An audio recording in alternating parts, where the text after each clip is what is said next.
Hey everyone, it's me again. I'm going to continue reading from my book.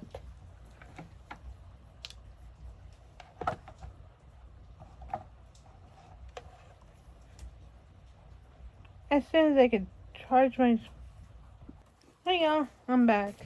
I just had to charge up my smartwatch. And now I'm going to continue reading from my book.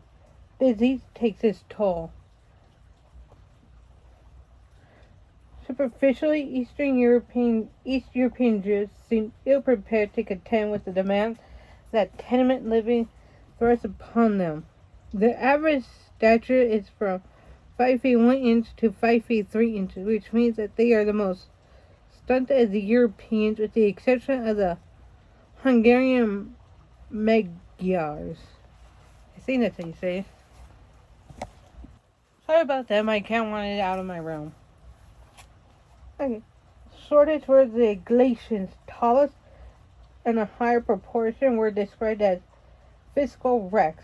Centuries of confinement, habitation, mental occupation, chronic undernourishment, and a depreciation of the physical virtues ill-fitted them for heavy labor. Despite the trying conditions under which the immigrants lived, they showed a remarkable resistance to disease, with the highest average density of tenants per house in the city. The 10th ward had one of the lowest death rates. Indeed, only a business ward and a suburban ward surpassed it in healthfulness. Dr. Annie Daniel, a pioneer in public health, volunteered her interpretation of this before the tenement house committee. The rules of life, which Orthodox Hebrews so unflinchingly obey as laid down in the Mosaic Code, are designed to maintain health. These rules are applied to the daily life of the individuals as no other sanitary laws can be.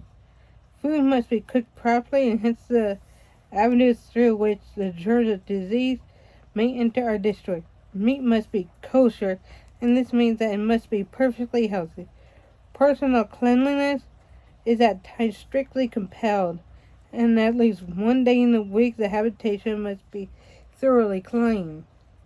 True, only some 8% of Russian Jewish families had baths, according to a study of 1902, and these often without hot water. Yet the proliferation of privately owned bathhouses in the city was attributable largely to the Jewish tenement population. I cannot get along without a sweat Russian bath at least once a week, insisted a newcomer.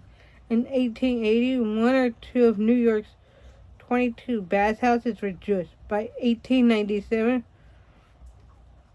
over half of the city's 62 bathhouses, including Russian, Turkish swimming, vapor, and medicated bathhouses, were Jewish.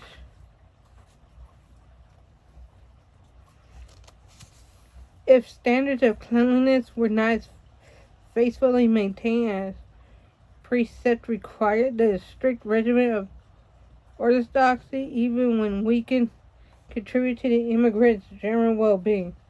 Nevertheless, close crowding and unsanitary conditions made all communicable diseases potentially contagious.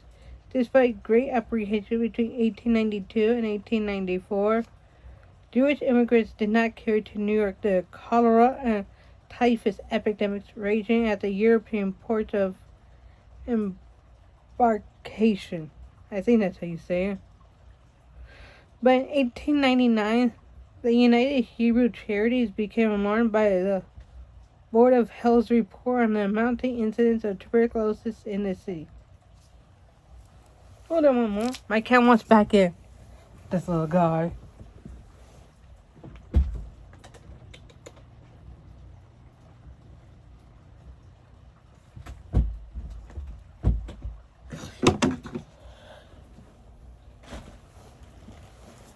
I don't get my cat sometimes.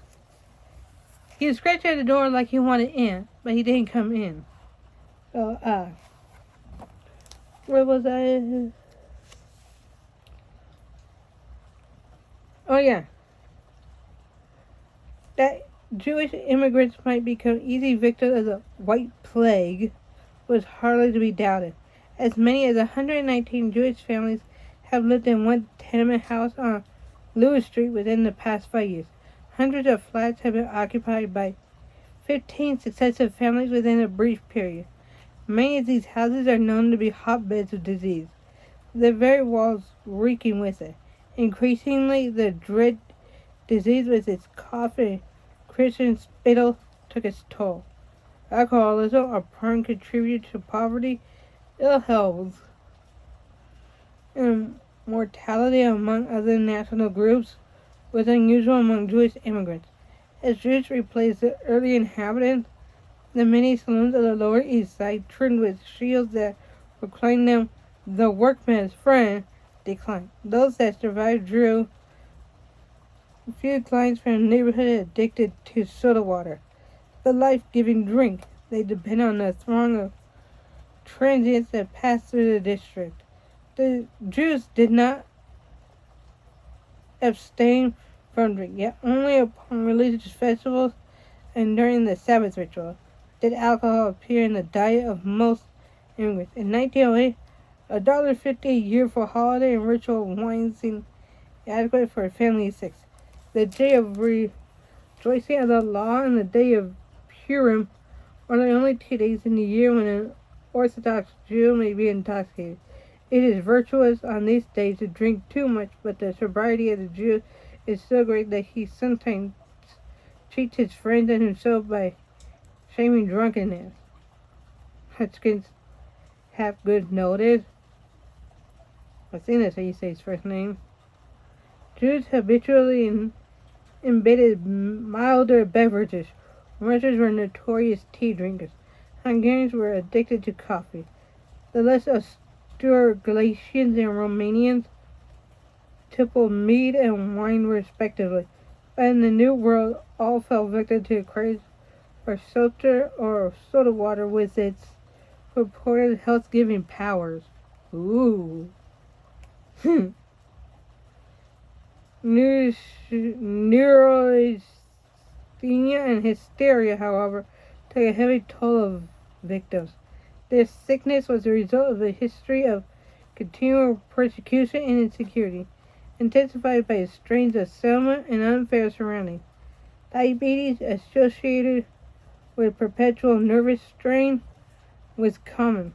Suicide, rarely recorded among the small-town Jews of Eastern Europe, also found its victims in the tenements of New York. Despair, poverty, and the fears during the imagination led some immigrants to take their own lives. Genuine Diaz, I think that's how you say, took gas, was not an uncommon headline in the Yiddish press. However, desperate the strains in which Jews immigrants found themselves confronted, paupers among them were few. The rarity of alcoholism, the pervasiveness of the charitable impulse, the strength of ties of family, and the deep current of optimism preserved the individual from such degradation. Please comment, rate, and subscribe down below. And if you're on TikTok, please follow me. I need more followers than like. And I'm selling stuff on Mercari and eBay. And so if you want to know my username so that you can buy stuff from there, comment down below, okay? Bye. Please comment down below and ask for my eBay stuff because I really need to sell all my things as much as possible, okay? Bye.